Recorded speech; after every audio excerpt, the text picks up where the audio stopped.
Здравейте, скъпи кулинари! Добре дошли в нашия канал. Аз съм Тодор.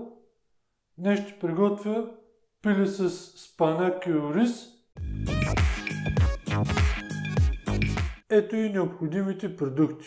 Половин пиле, нарязано на порции, 250 грама ориз, 450 грама спанак, една глава лук, нарязан на ситно, 2 моркова, нарязани на ситно, сол, черен пипер, мащерка, олио и 500 мл вода. Започваме приготвянето. Първо трябва да запечатаме пилешкото до златисто.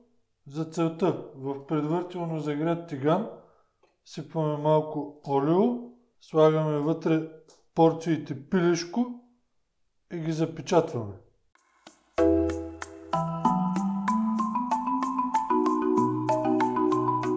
Изваждаме запечатаните порции пилешко месо в тавичката, в която ще печем.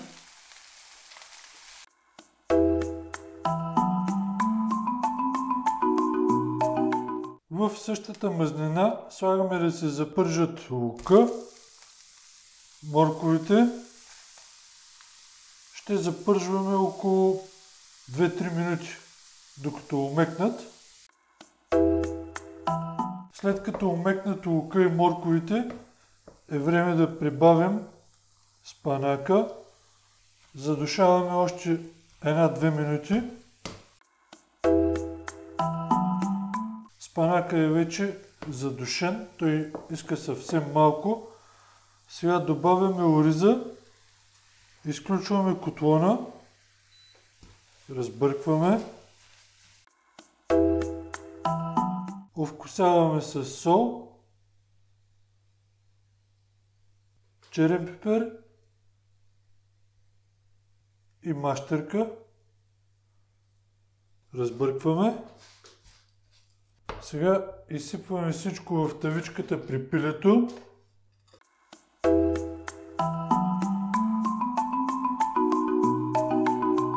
Сега сипваме водата в тавичката и слагаме във фурната. Ще печем в долната част на фурната, без вентилатор, на 200 градуса за около 40-50 минути. Ето, скъпи кулинари, пиленцето ни е напълно готово. Вижте колко апетитно изглежда.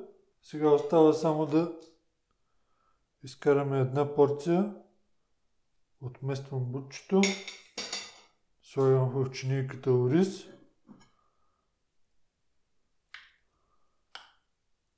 Красота! Уха е, спаначето много свежо. Също и с лапът става много вкусно. Отгоре слагаме месцето. Чудна порция.